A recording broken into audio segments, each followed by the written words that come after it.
Good morning दोस्तों, मैं धीरज मेहता अपने YouTube channel pharma professional community पर आप सभी का स्वागत करता हूं। आज के मेरे वीडियो का टॉपिक है quality control parameter related to tablet.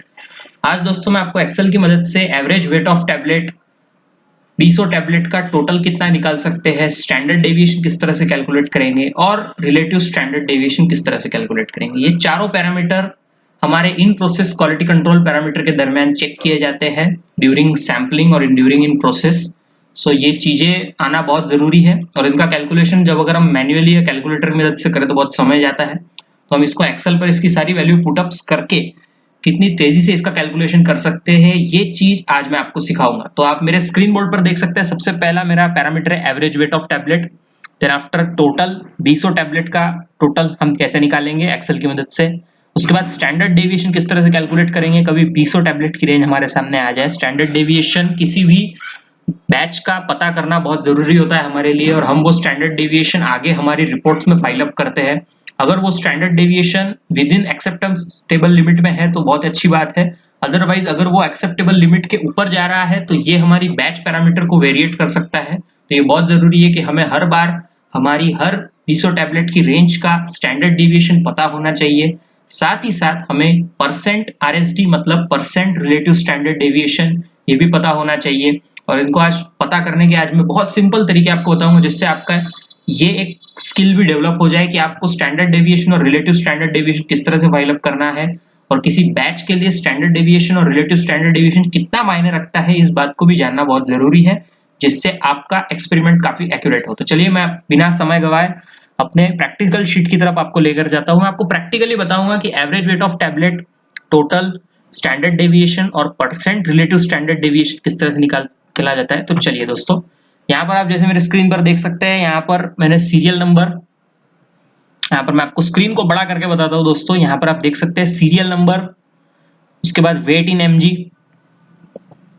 Wait मतलब मेरे टैबलेट का वेट mg में है, मिलीग्राम में है। सीरियल नंबर 1 2 3 4 5 6 7 8 9 10 ऐसे 20 तक मैंने अपनी 20 टैबलेट ली है। ड्यूरिंग प्रोसेस के दरमियान हम 20 टैबलेट लेते हैं और अब इनमें 20 का वेट अपने वेइंग बैलेंस पर लूंगा। वेइंग बैलेंस कभी भी वेट लेने से पहले कैलिब्रेटेड होना चाहिए। मेरे वेइंग बैलेंस पर मैं ऑलरेडी कैलिब्रेट कैसे किया जाता है इसका एक ऑलरेडी वीडियो बना चुका हूं, मैं इसकी लिंक आपको डिस्क्रिप्शन बॉक्स में दे दूंगा दोस्तों, तो आप इस वीडियो को जरूर देखिएगा। और आज वेइंग बैलेंस पर जब हम 20 की टैबलेट का वेट लेते हैं तो किस तरह से आता है, जैसे मेरी टैबलेट 20 mg की है तो मैं अपने 20 टैबलेट का वेट यहाँ पर लेने जा रहा हूँ। तो उस हिसाब से मैं अपनी जब 20 टैबलेट का मैंने वेट लिया 1 बाय 1 तो मेरे सामने रिजल्ट्स कुछ इस तरह से आए। या मैं ऊपर आप लिखते हो आपकी समझ के लिए RESULTS, ये मेरे डायरेक्ट रिजल्ट्स है। लेकिन रिजल्ट्स मिल जाने के बाद उसके ऊपर जो हम अपने पैरामीटर्स से अपने पैरामीटर्स लगाकर जो कैलकुलेशन करते हैं, क्या वो विद इन लिमिट में है या नहीं, इस बात को पता करना भी दोस्तों बहुत जरूरी है। रिजल्ट्स तो हमें मिल जाएंगे लेकिन अगर उसको हमने कैलकुलेशन करके आगे रिपोर्ट में फाइल अप नहीं किया तो ये बहुत गड़बड़ हो सकती है। और रिपोर्ट में फाइल अप करने के बाद वो एक्सेप्टेबल लिमिट में है तो हमारी बैच पास है, अदरवाइज वो एक्सेप्टेबल लिमिट में नहीं है तो कुछ ना कुछ गड़बड़ हुई है। तो ये QA डिपार्टमेंट की जिम्मेदारी होती है कि बीच में कोई भी मिस्टेक अगर आती है तो उसे प्रॉपरली मेंटेन करके उसे देखना, ताकि कोई अगर मिस्टेक निकल रही है तो उसे क्लियर किया जा सके। तो यहाँ पर आप देख सकते हैं मेरे स्क्रीन पर 20, 21, 20.3, 20.4 इस तरह से मैंने 200 टैबलेट का इंडिविजुअल अपने वेइंग बैलेंस पर वेट लिया। और देन आफ्टर जब मैं इन सभी का वेट लिया तो मैंने इनको अपनी एक्सेल शीट पर पुट अप कर दिया। अब मेरे सामने टास्क ये है दोस्तों कि मुझे इसका टोटल, एवरेज और स्टैंडर्ड डेविएशन और रिलेटिव स्टैंडर्ड डेविएशन कैलकुलेट करना है। यहाँ पर आप बाजू में देख सकते हैं मैंने यहाँ पर 4 बॉक्स बना के रखे हैं। तो अब मैं इसको टोटल निकालने के लिए मैं आपको एकदम सिंपल ट्रिक्स बताऊंगा जिससे आप इसका टोटल निकाल सकते हैं। तो सबसे पहले लगाइए बराबर का निशान और देन आफ्टर मैं लगाऊंगा यहाँ पर सम की कमांड SUM और उसके बाद मैं शिफ्ट दबाकर 9 पर जैसे ही प्रेस करता हूँ यहाँ पर ब्रैकेट आ जाएगा। देन आफ्टर मैं धीरे से अपने कर्सर को लेकर जाऊंगा G4 के कॉलम में। G4 यहाँ पर आप देख सकते हैं, G ऊपर है, यहाँ 4 यहाँ नीचे है। मैं अपने कर्सर को ले जाऊंगा और 1 टाइम क्लिक करूंगा। देन आफ्टर मैं G4 से लेकर मुझे नीचे तक जहां तक 20 तक मेरी टैबलेट है मुझे उसको सिलेक्ट करना है। सिंपली मैं कुछ भी नहीं करूंगा दोस्तों, शिफ्ट को क्लिक करूंगा और नीचे जैसे डाउन एरो की करूंगा मेरा एक एक स्लॉट यहाँ पर सिलेक्ट होते जा रहा है। स्लॉट माने कॉलम, कॉलम जैसे ही सिलेक्ट होगा दोस्तों आप देख सकते हैं यहाँ पर 20 तक मैंने उसको सिलेक्ट कर लिया। और सिलेक्ट करने के बाद जब मैं अपने ब्रैकेट को यहाँ देख सकता हूँ तो यहाँ पर G4 से लेकर G23 तक मैंने पूरी कैलकुलेशन को और पूरे कॉलम्स को यहाँ पर सिलेक्ट कर लिया है।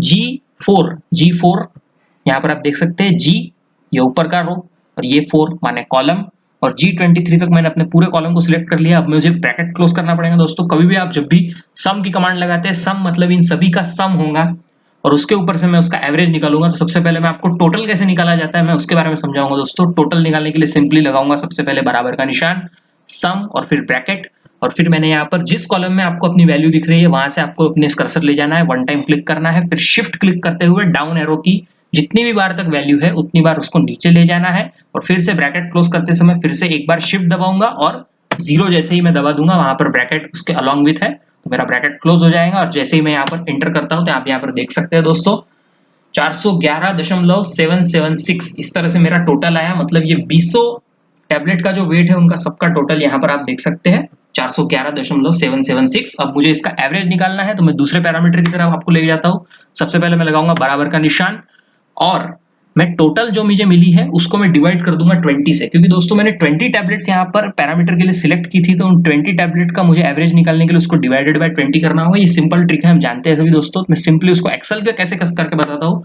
मेरा एक्सेल में बनाने का उद्देश्य दोस्तों सिर्फ सिंपल इतना ही है कि मेरे फार्मा के सारे कैलकुलेशन में आपको एक्सेल पर सिखाऊं, जिससे एक्सेल ये आपकी एक नई स्किल बन जाए। मैं जो भी प्रैक्टिकल आपको अपने वीडियो में बताता हूँ, मेरी आप सभी लोगों से विनंती है, अनुरोध है कि आप इसी प्रैक्टिकल को अपने वीडियो के साथ अलॉन्ग विथ जोड़ते रहिए, करते रहिए, जिससे आपकी स्किल बनी रहे। तो यहाँ पर एवरेज निकालने के लिए मैं सबसे पहले लगाऊंगा बराबर का निशान और फिर मैं अपने कर्सर को ले जाऊंगा L9 पर, और उसके ऊपर जैसे ही मैं एक बार क्लिक करता हूं तो मेरा L9 सिलेक्ट हो जाएगा। मतलब मुझे यहाँ पर सिंपली भागाकार करना है, डिवाइड करना है। L9 में मेरी वैल्यू है 411.776 और फिर मैं उसको लगाऊंगा भागाकार का निशान और फिर नीचे लिख दूंगा 20 का मतलब मेरी 20 टैबलेट से मुझे उनका एवरेज निकालना है। और जैसे ही मैं इंटर करता हूँ यहाँ पर आ जाएगा 20.588, ये मेरा एवरेज आ चुका है दोस्तों। मतलब मेरी 200 टैबलेट का एवरेज वेट मैंने यहाँ पर आपको कैलकुलेट करके बताया, ये भी mg में है दोस्तों, ध्यान से सुनिएगा, मिलीग्राम में। अब मैं आपको बताऊंगा स्टैंडर्ड डेविएशन किस तरह से कैलकुलेट करते हैं। मतलब अब मुझे एवरेज मिल गया, टोटल मिल गया, अब मुझे स्टैंडर्ड डेविएशन किस तरह से कैलकुलेट करते हैं। स्टैंडर्ड डेविएशन इंटरनेट की बहुत सारी वेबसाइट्स पे हम जब अपना वैल्यू अपलोड कर देते हैं वो हमें स्टैंडर्ड डेविएशन कैलकुलेट करके बताते हैं, लेकिन इंडस्ट्री में हर बार हम इंटरनेट ओपन कर पाए इसकी हुआ हमें मिलेंगी नहीं मिलेंगी कुछ नहीं कहा जा सकता। इसके लिए जरूरी है कि हमें एक्सेल की छोटी छोटी ट्रिक्स पता होंगी। तो हम स्टैंडर्ड डेविएशन किस तरह से कैलकुलेट करते हैं ये आज मैं आपको बताऊंगा। यूट्यूब पर इसके बहुत सारे वीडियोस अवेलेबल होंगे, लेकिन आपको मैं एक्सेल पे ऊपर बताऊंगा सिस्टमेटिक तरीके से, जिससे आपको पता चल सके कि स्टैंडर्ड डेविएशन किस तरह से कैलकुलेट करते हैं। एकदम सिंपल ट्रिक है दोस्तों, कुछ भी नहीं करना है। यहाँ पर लगाऊंगा मैं बराबर का निशान और देन आफ्टर मैं दबाऊंगा कैप्स लॉक और फिर उसके बाद लिखूंगा मैं STDEV, इसका मतलब होता है स्टैंडर्ड डेविएशन। और उसके बाद मैं शिफ्ट दबाकर 9 जैसे ही दबाऊंगा मेरा यहाँ पर ब्रैकेट आ जाएगा। अब मुझे इसमें रेंज सिलेक्ट करनी है, मतलब मुझे किस रेंज का स्टैंडर्ड डेविएशन कैलकुलेट करना है इस बारे में हम बात कर रहे हैं दोस्तों। तो सिंपली मैं फिर से लेके जाऊंगा G4 पर अपना कर्सर, G4 पर मैं एक बार क्लिक कर लूंगा सीरियल नंबर 1 से और फिर शिफ्ट दबाकर कंट्रोल डाउन एरो की जैसे ही मैं करता हूं तो मेरी पूरी 20 तक की पूरी रेंज को मुझे सिलेक्ट कर लेना है दोस्तों। यहाँ पर आप देख सकते हैं जो मैंने एवरेज में किया, टोटल में किया था, वही चीज मैं यहाँ पर कर रहा हूँ, लेकिन यहाँ पर मैंने फॉर्मूला ऊपर सम का लगाया था और यहाँ स्टैंडर्ड डेविएशन में फॉर्मूला लगा रहा हूँ मैं STDEV। मेरी आप सभी लोगों से विनंती है कि आप इस फॉर्मूले को इज इक्वल टू का साइन लगाकर अपने कॉपी में लिख लें और अपने एक्सेल शीट पर इसका प्रैक्टिकल करके देखें। उसके बाद मैं शिफ्ट दबाकर जैसे ही 0 अलॉन्ग विथ ब्रैकेट क्लोज की कमांड लगाता हूँ, यहाँ पर मेरा ब्रैकेट क्लोज हो जाता है। और अब आप देखिए इंटर मैजिक, जैसे ही मैं यहाँ पर इसको कैलकुलेट कर देता हूँ मेरा स्टैंडर्ड डेविएशन निकलता है 0.31157, ये मेरा स्टैंडर्ड डेविएशन है। और इस तरह से मैंने आपको स्टैंडर्ड डेविएशन, एवरेज और टोटल कैलकुलेट करके बताया। अब मैं आपको बताऊंगा percent standard relative standard deviation किस तरह से कैलकुलेट किया जाता है। ये बहुत आसान है, मैं इसका आपको फॉर्मूला लिखकर बताता हूँ दोस्तों। इज इक्वल टू का साइन जैसे ही मैं लगाता हूँ उसके बाद SD डिवाइडेड बाय एवरेज, ये हमारा फॉर्मूला यहां पर लगेगा दोस्तों। मैं इसको आपको टाइप करके बताऊंगा। इस फॉर्मूले को मैं आपको यहाँ पर सिंपली दो चीजों का इस्तेमाल करके बताने वाला हूँ, SD और एवरेज। इनको मैं जैसे ही भागाकार करूंगा वैसे ही मेरा रिलेटिव स्टैंडर्ड डेविएशन कैलकुलेट हो जाएगा। तो सिंपली यहाँ पर मैं कुछ भी नहीं करने वाला हूँ, मैं इस फॉर्मूले को यहाँ पर आपको एग्जाम्पल के लिए बताया था, मैं उसको बैक कर देता हूँ। उसके बाद मैं अपना कर्सर यहाँ पर L12 पर ले जाऊंगा और फिर जैसे ही मैं बराबर का निशान लगाऊंगा यहाँ पर मुझे SD, जिस कॉलम में मेरा SD कैलकुलेट हो चुका है, L11 की मैंने कमांड लगाई यहाँ पर। L11 को मैं जैसे ही लगाया उसके बाद मैं डिवाइडेड का साइन लगाता हूँ और देन आफ्टर एवरेज वेट जिसमें मेरा है मैं उसके ऊपर क्लिक करूंगा एक बार, L11 अपॉन L10, शिफ्ट दबाकर मैं इसको इनटू एक बार कर दूंगा और देन आफ्टर उसको 100 से मल्टीप्लाई कर दूंगा। ये मेरा कंप्लीट फॉर्मूला है मैं जिस स्लॉट में जिस कॉलम में इस फॉर्मूले को टाइप करूंगा उस हिसाब से मेरा रिलेटिव स्टैंडर्ड डेविएशन इस पर्टिकुलर बैच के लिए रिलेटिव स्टैंडर्ड डेविएशन, एवरेज और टोटल मीन इस तरह से कैलकुलेट किया जाता है। मैं इसको 100 जैसे ही लिख दूंगा और फिर जैसे ही मैं एंटर करता हूँ यहाँ पर मेरा रिलेटिव स्टैंडर्ड डेविएशन कैलकुलेट हो चुका है। मतलब टोटल मेरा 411.776, एवरेज 20.5888 और रिलेटिव स्टैंडर्ड डेविएशन 0.31157 और रिलेटिव स्टैंडर्ड डेविएशन 1.51329। ये मेरा रिलेटिव स्टैंडर्ड डेविएशन आपके सामने कैलकुलेट हो चुका है। तो मैंने आपको बहुत ही सिंपल ट्रिक से आपको बताया दोस्तों कि इस तरह से हम हमारे क्वालिटी कंट्रोल के पैरामीटर्स कैलकुलेट कर सकते हैं और ये आप अपनी एक स्किल बना सकते हैं एक्सेल में। तो आपको मेरा वीडियो कैसा लगा लाइक और कमेंट करके जरूर बताइएगा दोस्तों। ये है pharma professional community YouTube channel. We grow the community, we help the community. मैं धीरज मेहता आपका दोस्त आपको हमेशा हेल्प करता रहूंगा।